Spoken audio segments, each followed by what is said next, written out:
Hi, today I'm installing a gyro module inside the SMARTPILOT. Now there are two types of gyro modules. This is the Kyonix one, and then there is the Murata one. On the market there are a lot of modules, cheap gyros that came afterwards. When the Murata gyro came out with the RAYMARINEs, it used to cost like 500 euro. Then the Kyonix are the same one that they used in the Airbus, Boeing and so on as flight, and they used to be like 600, 700, 1000 euro one. Now they're sold for 300 and something, 350. There are a lot of gyro modules. This is from an old GeoNav and so on. And then you have all the ADXL, the Nintendo Wii modules and so on that you could, in theory, connect either on the right gyro here or there, but they're not born to work with this machine, and the values, they're not certain. Now, one thing to know is that depending on the version of the board that you have, sometimes you have the version number or the components. There are two components on the main board. These two, this resistor red and this other resistor. I marked it on the bad board. That way I don't have to to search for the picture. I do have the picture somewhere. Now those resistors, depending on the version of the board you have, you have different values. For the Murata gyro you have 10 kilo ohm resistors, and for the Kyonix you have 11.3.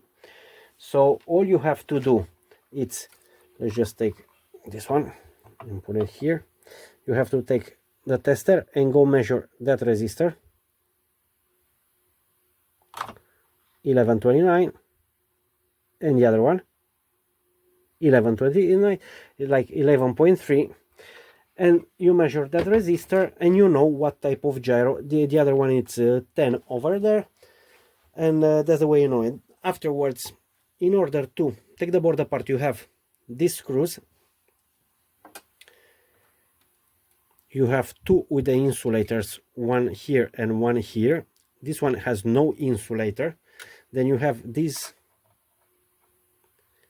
on the four angles. This one is here, for example, that will hold the cover. So you wash the cover. Even if you have a hole here, only here you have the screw. You have the other one, the long one here, that holds the cover. I should have done it from the beginning, but hey. And then you have to be careful at two things. Number one, when you have the Murata gyro, the spacers are really thin, and when you have the Kyonix has longer screws and longer spacers. The position of both gyro modules, it's with a cable up high and then goes around, and then there's there. Some of them have, like this one had a bead of ferrite, and some of them, like this one, it's born without, and like the one that's on that board, they're without. Now we'll do the other way around, since I did not put the camera from the beginning, so we'll just video the closing, the reverse way. Those two have the insulators.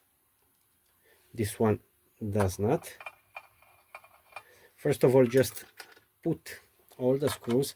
Another important thing is underneath here there is a plastic insulator under this keyboard. I have one somewhere here. The one in the video, it's clear. This one, it's white. It stays there under. So you have to be really careful that it's properly seated and it's working, insulating everything. If not, will short circuit everything. Then you have these screws.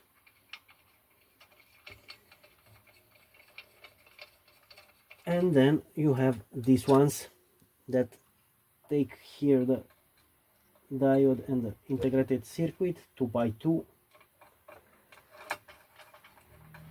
It will be nice if I have time to edit these videos. Meanwhile, I'm doing this screw, make it really fast, like 5 times the speed, like the other YouTubers do. But I'm not doing a YouTuber for a job.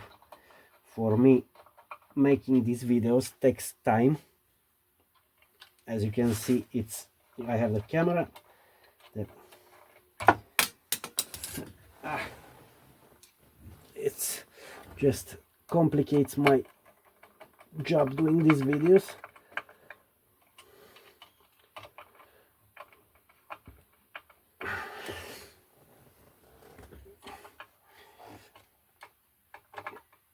Okay, properly seated, not too tight. Then you have all these ones to put back,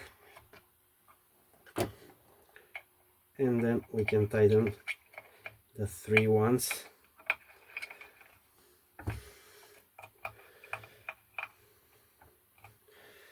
Okay,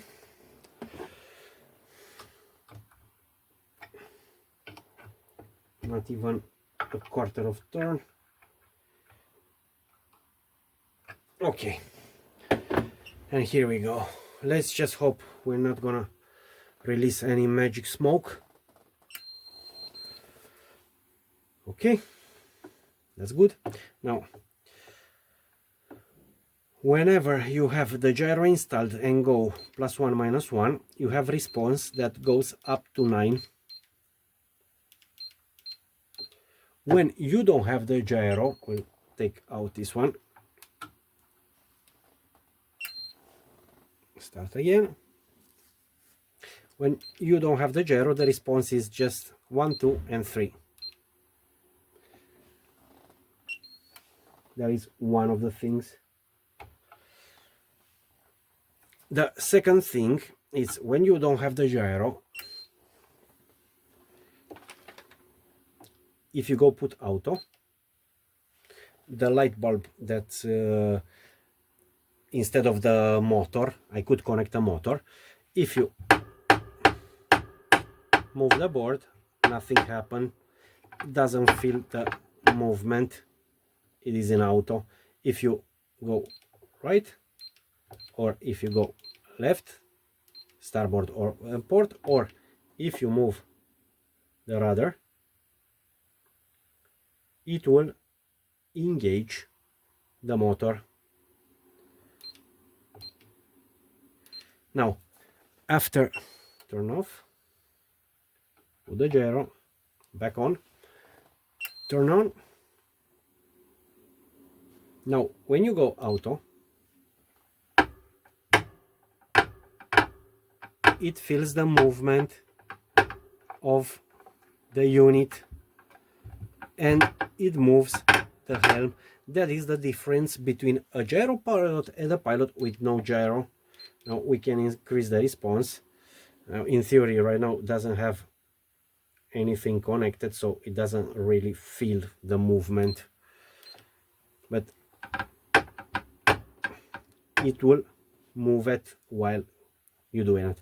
Now, after the installation of the gyro and all, you have to go into the menu. Now I'll take another unit. This is an 6000. I'll take a 6002. That's the newer one.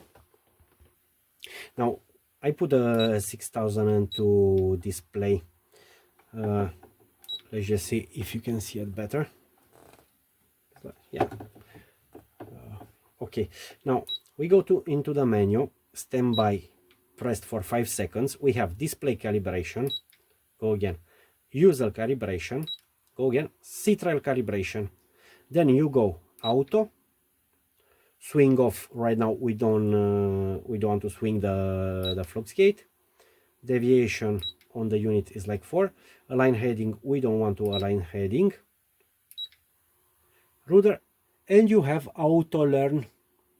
All you have to do is just go on and then go auto, and the boat will start moving right, left, and he will apprend, he will learn the way your boat is feeling and is responding on the gyro.